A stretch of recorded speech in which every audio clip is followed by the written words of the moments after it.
Halo pemirsa dimanapun Anda berada, jumpa lagi di informasi terkini perkembangan aktivitas Gunung Merapi di perbatasan Jawa Tengah, Daerah Istimewa Yogyakarta. Kali ini seperti yang saya janjikan tadi adalah kita akan secara khusus menyajikan data dan memberikan penjelasan mengapa beberapa waktu terakhir ini kegempaan vulkanik di Merapi meningkat cukup tajam, terutama untuk gempa hembusan. Apa artinya dan apakah itu berbahaya untuk kita semua? Mari kita simak informasi berikut ini. Pemirsa, berikut ini saya sampaikan data berdasarkan laporan yang dipublikasikan oleh BPTKG Yogyakarta. Saya kutipkan dari laman Pusat Vulkanologi dan Mitigasi Bencana Geologi. Berdasarkan hasil pengamatan visual maupun data elektronik sepanjang 18 jam terakhir, dimulai dari pukul 00.00 hingga pukul 18.00 waktu Indonesia Barat. Angka-angkanya memang cukup mendebarkan. Bisa kita simak misalnya begini. Data yang saya rekap ini berdasarkan 3 kali periode pengamatan, yaitu pukul 00.00 hingga pukul 06.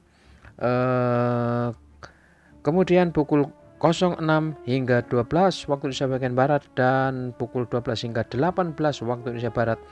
Maka secara total tercatat ada 363 kali gempa hembusan, kemudian 235 kali gempa guguran, dan 1 kali gempa awan panas guguran. Mohon maaf, bukan gempa, jadi 1 kali awan panas guguran. Dan dalam hitungan 18 jam ini, maka secara otomatis ini angkanya jauh melebihi data 24 jam pada 1 September 2010 ya. Dari data dan laporan yang sudah dirilis ini pada 1 September 2021 ini, kegempaan yaitu terjadi 2 kali awan panas guguran pagi dan sore menjelang malam ini ya.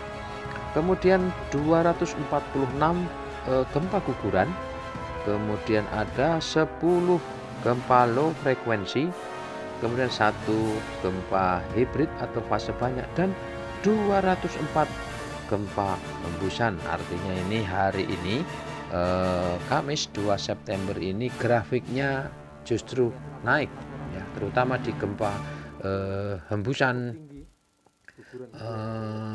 dan guguran juga meningkat, dan tercatat sudah terjadi 1 kali awan panas ya.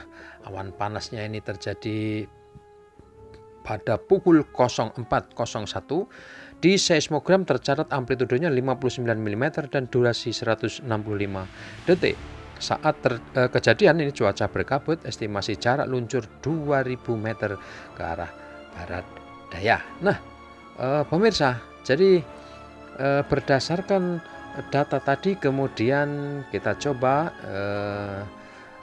carikan tahu kepada BPTKG, dan saya sudah berhasil menghubungi Kepala Seksi Merapi di BPTKG Yogyakarta, yaitu Dr. Agus Budi, dan penjelasannya adalah berikut. Bahwa diakui frekuensi kegempaan terutama gempa hembusan dan low frekuensi ini ada peningkatan ya. Berdasarkan data memang tidak bisa disangkal, memang angka-angkanya mengesankan ya. Dimulai dari pekan lalu, terutama pada Sabtu akhir pekan lalu, itu juga sudah mencapai ratusan kali gempa hembusan. Nah, lantas apa artinya dari tingginya frekuensi gempa hembusan dan juga gempa low frekuensi ini? menurut Pak Agus Budi dari BPTKG Yogyakarta sebagai penanggung jawab di seksi Merapi, bahwa disampaikan gempa-gempa low frekuensi dan gempa hembusan itu mencerminkan proses pelepasan gas dari magma di kedalaman dangkal. Saya ulangi lagi, tingginya gempa low frekuensi dan gempa hembusan itu mencerminkan proses pelepasan gas, pelepasan gas dari magma di kedalaman dangkal. Jadi mungkin ini di permukaan ya. Dan diharapkan ini justru menjadi indikasi bahwa sistem vulkanik Gunung Merapi saat ini terbuka ya. Jadi dengan frekuensi tingginya gempa hembusan ini diperkirakan bahwa sistem pelepasan itu justru terbuka dan ini baik ya. Tadi saya tanyakan apakah berarti ini tingkat bahaya dan resiko terjadinya letusan eksplosif mengecil untuk saat ini. Pak Agus Budi mengatakan bahwa dia juga berharap demikian, dan saya kira ini selaras dengan apa yang disampaikan oleh Kepala BPTKG Yogyakarta Dr. Hani Umaida pada 13 Agustus yang menyebutkan bahwa pada saat itu setelah melalui fase kritis 6-10 Agustus itu intensitas kegempaan internal Gunung Merapi ini turun drastis dan beberapa kali menghilang, terutama gempa vulkanik dangkal ya, sehingga ini memastikan bahwa fase perjalanan magma dari dapur magma kemudian melalui pipa magma dan ke permukaan itu sudah berganti menjadi fase ekstrusi atau keluarnya magma ya. Jadi dengan demikian pada saat ini adalah masa-masa yang diharapkan ini terjadi penurunan resiko ya, kemungkinan terjadinya letusan eksplosif atau yang membahayakan warga di sekitar Gunung Merapi. Tetapi apakah bahayanya sudah berakhir? Ya belum. Karena apa? Karena guguran masih tinggi, masih selalu setiap hari selama 24 jam itu angkanya rata-rata di atas 200 kali gempa guguran, dan arahnya memang masih tetap sama menuju ke sektor barat daya, ke hulu Kali Kerasak, Kali Bebeng, kemudian Kali Putih, dan mungkin Kali Sadan Senowo di sebelah utaranya lagi. Jadi pemirsa, itu yang bisa disampaikan. Sekali lagi saya sampaikan penegasan dan penjelasan bahwa tingginya gempa hembusan dan gempa low frekuensi itu adalah mencerminkan proses pelepasan gas dari magma di kedalaman dangkal. Jadi ini yang membedakan dari